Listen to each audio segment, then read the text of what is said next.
So Jai Hind everyone, welcome to defence crackers once again. So आज जैसा कि आप लोग थंबनेल में देख रहे हो, ये एंशियंट हिस्ट्री से मैंने कुछ टॉपिक्स को उठाए हैं जो बहुत ही इंपॉर्टेंट रहने वाले हैं आपके एग्ज़ाम के पॉइंट ऑफ व्यू से। आप किसी भी चीज़ का प्रिपरेशन कर रहे हो, चाहे आप एसएससी सीजीएल हो, एसएससी का कोई भी एग्ज़ाम हो, या आप यूपीएससी बीपीएससी किसी भी एग्ज़ाम का प्रिपरेशन कर रहे हो, आपके लिए ये टॉपिक बहुत ही ज़्यादा इम्पोर्टेंट रहने वाला है। और मैं अब इसी तरह से टॉपिक को उठाऊंगा और आपको क्लियर कर दूंगा। तो अगर आपको ये वीडियो अच्छा लगेगा तो बिल्कुल आप लाइक करना मत भूलना, एंड हाँ, शेयर भी कर देना। तो चलिए हम लोग स्टार्ट करते हैं इस टॉपिक को। ठीक है, तो देखिए यहाँ पे है क्या।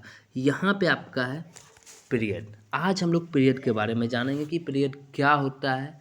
ठीक है, और ये जो मैंने आपको दिया है यहाँ पे प्री हिस्टोरिक, प्रोटो हिस्टोरिक और हिस्टोरिक, इन सब के बारे में आज के बाद आपको कोई भी परेशानी नहीं होगी। अगर ये वीडियो आप शुरू से अंत तक देख लेते हो तो ये टॉपिक आपको याद करने का ज़रूरत होगा ही नहीं। बहुत ही आराम से मैं इस टॉपिक को क्लियर कर दूंगा। तो देखिए, सबसे पहले ना क्या आता है, तो ये आता है आपका बिपार्टाइट डिवीज़न, राइट। तो देखिए यहाँ पे आपका आता है बिपार्टाइट डिवीज़न, राइट। बिपार्टाइट डिवीज़न। तो देखो अब समझना इस चीज़ को। बिपार्टाइट डिवीज़न मतलब होता है द्विपक्षीय, द्विपक्षीय। तो देखिए इसमें क्या होता है ना, अकॉर्डिंग टू बिपार्टाइट डिवीज़न हिस्ट्री को ना दो पार्ट में डिवाइड किया गया। ठीक है, और वो कौन सा हो गया, वो एक हो गया प्री हिस्टोरिक पीरियड और एक हो गया proto historic period. Sorry, historic period. एक हो गया आपका प्री हिस्टोरिक पीरियड और एक हो गया आपका हिस्टोरिक पीरियड। ठीक है, तो देखिए अब क्या हुआ, आगे इस चीज़ को समझते हैं। तो यहाँ पे इसने क्या बताया कि प्री हिस्टोरिक पीरियड क्या होता है, the period that have no written evidence is called prehistoric period. यानी कि ऐसा पीरियड जहाँ पे हमें कोई भी रिटन एविडेंस हमारे पास नहीं था, तो उस चीज़ को हमने बोला प्री हिस्टोरिक पीरियड। और अगर हम दूसरे शब्दों में कहना चाहें इस चीज़ को, तो हम ये कहेंगे कि the period before the beginning of writing is called prehistoric period. हमने प्री हिस्टोरिक पीरियड को तो जान लिया, अब हम बात करते हैं हिस्टोरिक पीरियड की। तो हिस्टोरिक पीरियड क्या होता है, तो the period that have written evidence is known as historic period, और in other word we can say that the period after the beginning of writing is known as historic period. So I hope आपको pre historic और historic ये clear हो गया होगा। ठीक है, और ये जो प्री हिस्टोरिक पीरियड स्टार्ट हुआ, ये आपका 30 लाख BC से 30 लाख BC से आपका 600 BC तक चला। और हिस्टोरिक पीरियड 600 BC से टिल डेट तक आपका हिस्टोरिक पीरियड है। सो आई होप आपको बिपार्टाइट डिवीज़न में जो प्री हिस्टोरिक पीरियड और हिस्टोरिक पीरियड था क्लियर हो गया। अब हम लोग चलते हैं ट्रिपेटाइट डिवीज़न की ओर, और इसमें हम बताएंगे आपको प्री हिस्टोरिक पीरियड क्या होता है, प्रोटो हिस्टोरिक पीरियड क्या होता है और हिस्टोरिक पीरियड क्या होता है।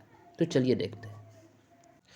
तो देखिए यहाँ पे समझने की ज़रूरत है आपको कि ट्रिपेटाइट डिवीज़न होता क्या है। तो इसमें क्या है ना कि हिस्ट्री इसमें मतलब ट्रिपेटाइट डिवीज़न में ज़्यादा प्रचलित है। ठीक है, तो देखिए इसके अनुसार 3 पीरियड बताए गए। कितने पीरियड बताए गए, तो 3 पीरियड बताए गए, और एक था उसमें प्री हिस्टोरिक पीरियड, एक था प्रोटो हिस्टोरिक और एक था हिस्टोरिक। तो देखिए इस चीज़ को समझना है आपको।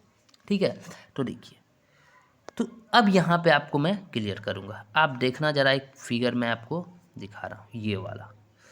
तो इसमें क्या बताया, देखिए प्री हिस्टोरिक पीरियड जो था आपका, ये 30 लाख BC से 2500 BC तक चला।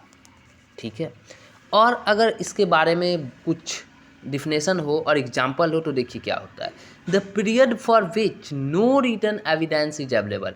यानी कि प्री हिस्टोरिक पीरियड में कोई भी रिटन एविडेंस अवेलेबल नहीं था। ठीक है, उसके बाद आया हमारा प्रोटो हिस्टोरिक पीरियड, और वो आया 2500 BC से 600 BC के बीच। और इसमें क्या बताया गया, the period for which written evidence is available but either their script has not been deciphered और their written document have not been confirm with archaeological evidence. यानी कि प्रोटो हिस्टोरिक पीरियड में रिटन एविडेंस तो available था, लेकिन उसमें क्या लिखा हुआ था उस चीज़ का मतलब कोई निकाल ही नहीं पाया था, निकालना बहुत मुश्किल था। ठीक है। और अगर बात एग्जाम्पल की कर ली जाए तो Indus civilisation and Vedic culture. In the case of Indus civilisation we have not yet been able to decipher the script. और इंडस सिविलाइजेशन के केस में क्या होता है कि हम लोग उसके स्क्रिप्ट के मतलब ही नहीं निकाल पा रहे हैं। डेसिफर मतलब होता है मतलब निकालना। ठीक है। And in the case of Vedic culture we have not sufficient archaeological evidence to confirm written evidence for that period. I hope आपको समझ में आ गया होगा। अब बात करते हैं हम लोग हिस्टोरिक पीरियड की, जो 600 BC से टिल डेट मतलब आज तक चल रहा है। तो इसमें क्या हुआ, the period for which written evidence is available. Example, Mahajanapada period to till date. I hope ये चीज़ आपको क्लियर हो गया होगा, और मुझे आप लोगों पे पूरा भरोसा है कि आपको ये वीडियो पसंद आया होगा। और मैं आपको बता दूं कि इस वीडियो के बाद आपको पीरियड वाले टॉपिक में कोई भी परेशानी नहीं होगी। तो बस मैं आप लोगों के लिए अब से डेली छोटा छोटा वीडियो, लेकिन बहुत ही ज़्यादा हेल्पफुल रहने वाला है ये वीडियो, आपको लाऊंगा। और जितना ज़्यादा आप शेयर कीजिए, ताकि मैं आपको पूरा एंशियंट हिस्ट्री, मेडाइवल, मॉडर्न सारा चीज़ आपको मैं क्लियर कर दूंगा छोटे छोटे वीडियो में, और बहुत ही अच्छे कॉन्सेप्ट के साथ। तो अब मैं आप लोगों को यही लास्ट में बोलूँगा कि जितना ज़्यादा हो प्लीज़ सब्सक्राइब भी करते रहिए। And thank you for watching. Have a good day.